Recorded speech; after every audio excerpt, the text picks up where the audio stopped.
look up at the night sky, it's easy to feel lost in the sheer number of stars, right? Mm-hmm. But what if I told you that some of the brightest points of light you see aren't stars at all, and they're located at distances that are, well, almost impossible to comprehend? We're talking about quasars, yeah. These incredibly luminous cores of active galaxies. Active galaxies. Yeah, Okay. that's And how. the engine powering this incredible brightness. It's supermassive black holes. We're talking millions, even billions of times the mass of our sun. Okay, let's unpack this a bit. So the black hole itself isn't shining. I mean, that makes sense. It's a black hole. Right. It's what's going on around it that creates all that light. Exactly. So as matter gets pulled in towards this, enormous gravitational well, it doesn't just fall straight in. Okay. Instead, it forms this rapidly spinning disk. We call it an accretion disk. Right, the accretion disk. And inside this disk, material collides. It rubs together at like unimaginable speeds. This generates huge amounts of friction and heat. And it's this superheated material that emits the incredible light we see across these vast cosmic distances. That's incredible. So these are like the ultimate cosmic powerhouses then. You have to say that, yeah? When did we first sort of realize what these things actually were? Well, the first one to have its distance really pinned down using redshift was 3C 273. That was back in 1963. Okay, 3C273. Yeah, its redshift was 0.158, which showed it was way further away than any ordinary star we knew. Much further. And since then, honestly, we've discovered a truly astonishing number, over 1 million. Over 1 million, wow. Yeah, largely thanks to big surveys like the Sloan Digital Sky Survey. It's almost impossible to visualize that many. And some of these are incredibly old, right? Their light has taken almost the entire age of the universe to reach us. Absolutely. We found quasars with redshifts higher than 7.5, Wow. which means we're seeing them as they were when the universe was less than 1 billion years old. So maybe 700 million years after the Big Bang. But interestingly, the peak time for quasar activity wasn't right at the beginning. It was actually a bit later, maybe around 10 billion years ago. Oh, okay. Why then? Well, that period seems to coincide with what we think was a major time for galaxy mergers and interactions. Ah, providing the fuel. Exactly. Loads of gas and dust falling into those central supermassive black holes and making them light up.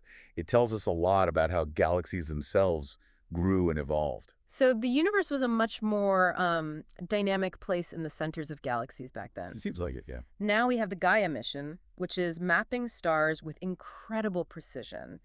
How does it fit into understanding these really distant quasars? Well, Gaia is observing over 500,000 of them, more than 500,000. That's a huge number. It is. And because they are so incredibly far away, their apparent movement across our sky, what we call proper motion, it's practically zero over human timescales. Right, like looking at a distant mountain versus a nearby bird, the mountain doesn't seem to move. Exactly that. Even if they're moving fast within their own galaxies, they're just too far away for us to see that motion easily.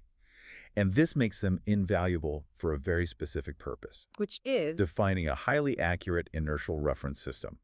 Basically, a fixed grid in the sky. Okay, like cosmic anchor points. Precisely.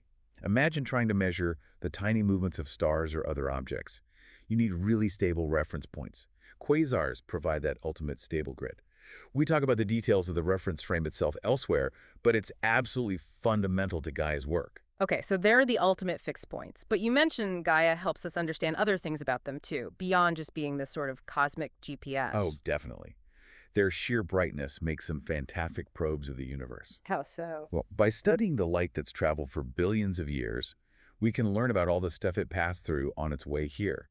Gas clouds, galaxies. It tells us how the cosmos has evolved, how large structures formed. So you're analyzing the light itself for clues about its journey. Exactly.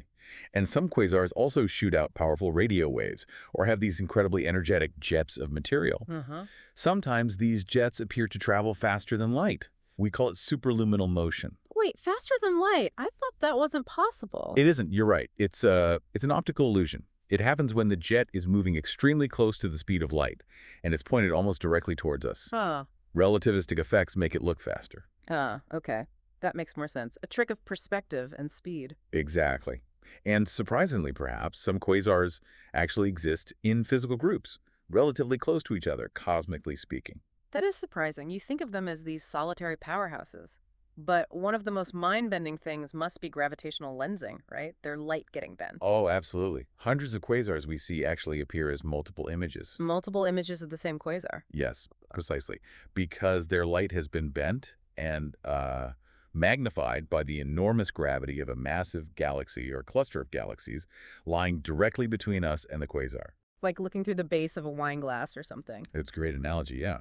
A cosmic lens. So it's not actually several different quasars close together. Nope, usually just one, whose light has taken multiple paths to reach us due to the lensing galaxy warping spacetime.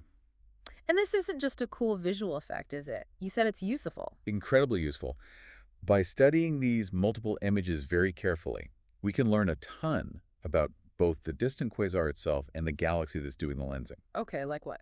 Well, for one thing, you mentioned the Hubble constant earlier, the universe's expansion rate, Yeah. because the light paths for the different images have slightly different lengths. Okay. If the quasar's brightness changes, we see that change happen at slightly different times in each image. Ah, a time delay. Exactly. By measuring these time delays very precisely and understanding the lensing geometry, we can get a really accurate measurement of the Hubble constant. Wow. Hmm. How accurate. We're getting down to a precision of just a few percent now with this method. There was some great work by Bonvin and colleagues on this back in 2016. That's amazing, using these distant beacons to measure the whole universe's expansion. It really is quite something. So how does Gaia, with its super precise measurements, make finding and studying these lensed systems even better? Well, Gaia has this remarkably high angular resolution. We're talking zero point 0.1 to zero point 0.2 arc seconds in the direction it scans. And an arc second is tiny, right? Like 13/3600th of a degree. Incredibly tiny, yes. Hmm. So Gaia's vision is much sharper than what we typically get from routine ground-based observations. Okay, sharper vision, so it can see things that are closer together. Precisely.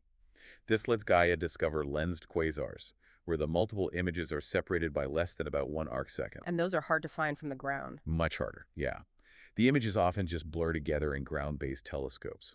But these small separation lenses are actually pretty common, and they're really useful for studying lensing galaxies that are either very distant or not very massive. So Gaia is opening up a whole new population of these lenses for us. Exactly. Do we have examples of Gaia actually doing this, finding these things? Oh, absolutely.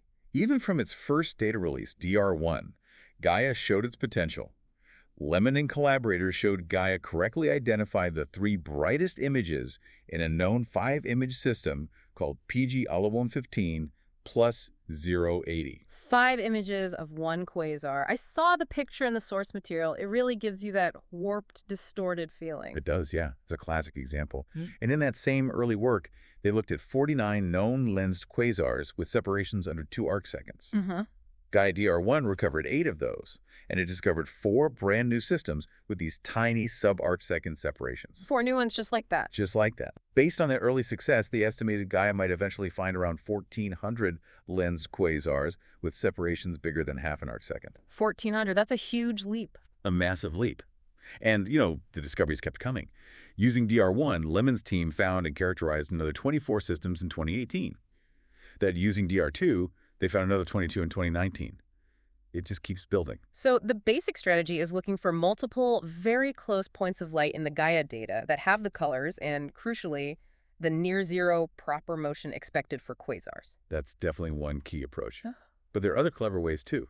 Crow and Martins and colleagues used DR2 in a different way in 2018. How do they do it? They started with a huge list of known or possible quasars, found their counterparts in Gaia, and then specifically looked for other Gaia detections very nearby. Okay. Then they applied a whole battery of tests, astrometric, photometric, physical modeling, to find candidates for systems with 4 images, quadruple lenses. Quad lenses. So one quasar showing up as 4 points of light, that must be complex lensing. Very complex, and they found 2 really strong new candidates this way. They named them Graal 113100 441959 and Graal 23802 400 815. Graal for gravitational lens. Nice. And did they find known ones, too? They did. They rediscovered 5 known systems, which helped show their method really worked. It really shows the power of combining these huge data sets and using smart algorithms. Were others finding things in DR2 as well? Oh, yeah. Ducourant and collaborators looked at known multiply-image quasars. They found Gaia DR2 had detections for 206 out of 481 known systems. That's a pretty good hit rate. It is. And for the known quad lenses, the really complex ones, Out of 44 known quads, Gaia saw at least one image for 29 of them. Uh-huh. And incredibly, for 12 of those systems, Gaia actually resolved all 4 individual images. Wow, it could separate all four. For 12 systems, yes. And for others, it saw 3 or 2 or just 1.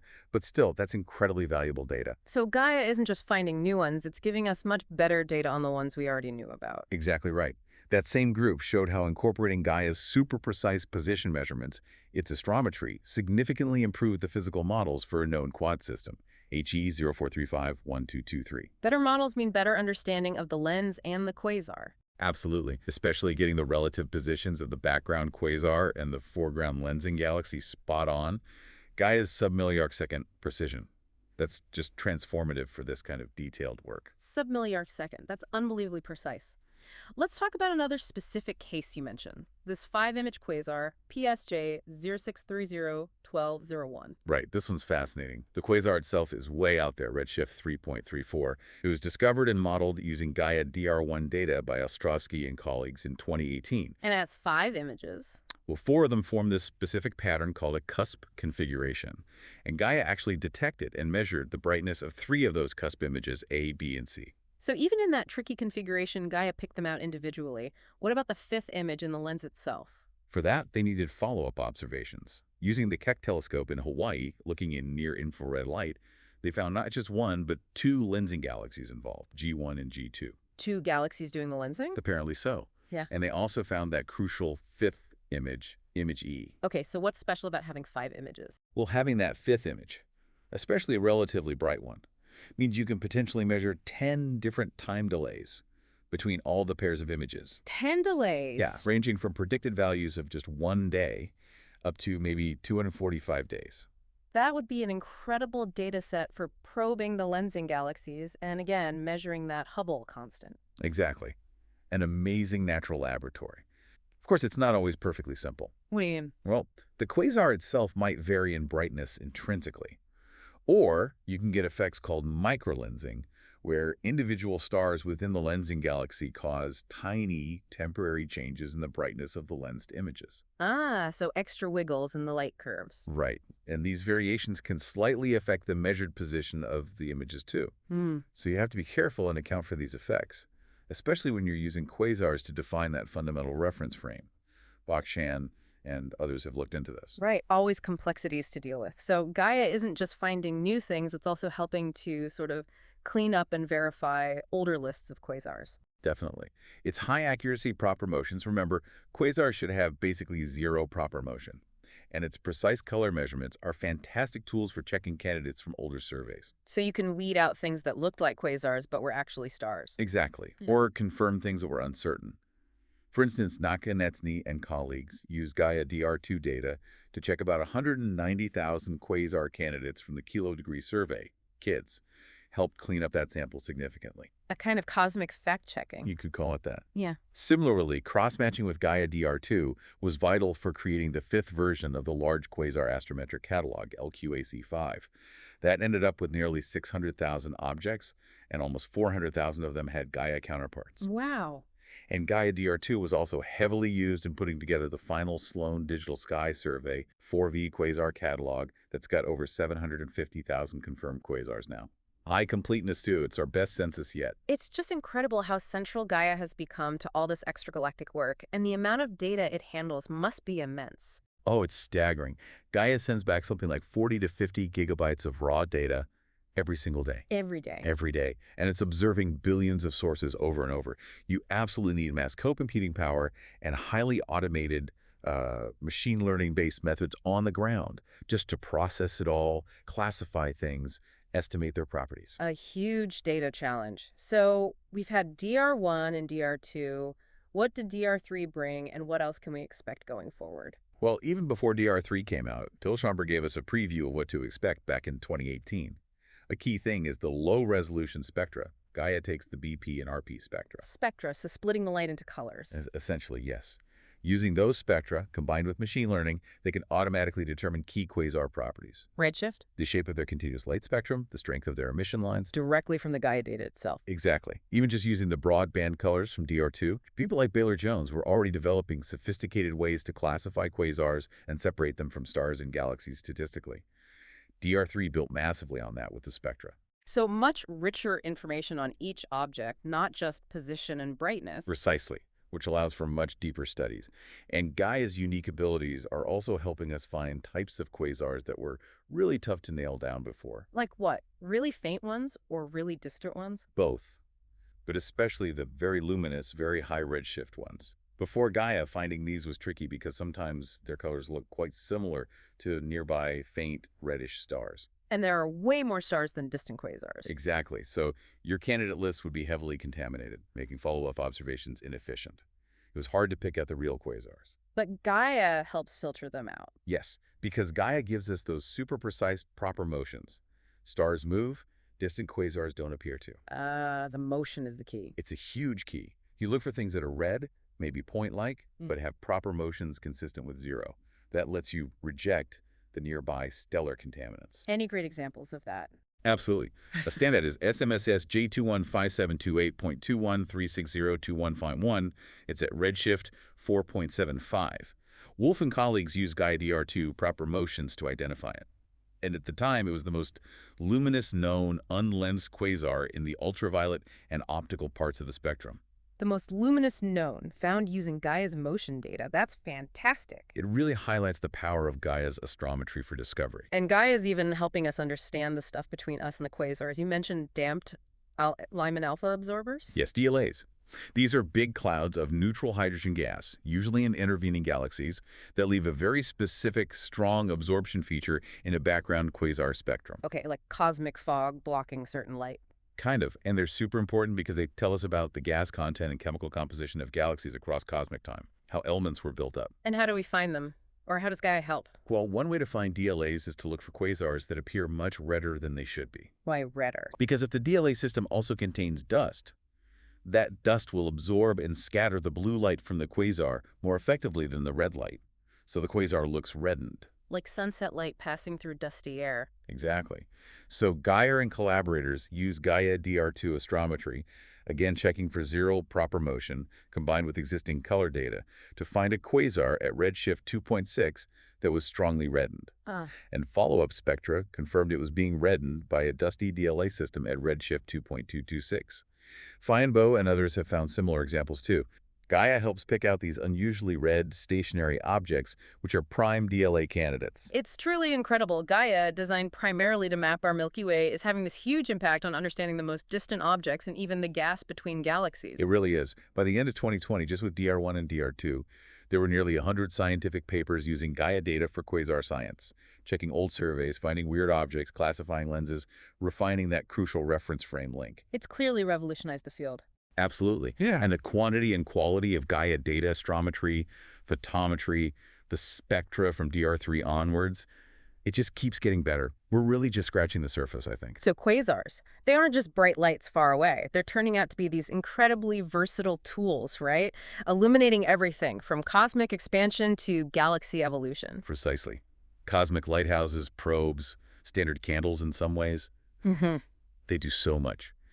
And Gaia's incredibly precise view is letting us use them more powerfully than ever before, mapping the cosmos, finding exotic lenses, peering back into the early universe. It really does make you wonder, doesn't it? With so many quasars out there and Gaia continuing its mission, what other completely unexpected things might these objects reveal about the universe in the future? That's the exciting part, isn't it? There's likely still plenty of surprises hidden in that data. Definitely something to keep watching.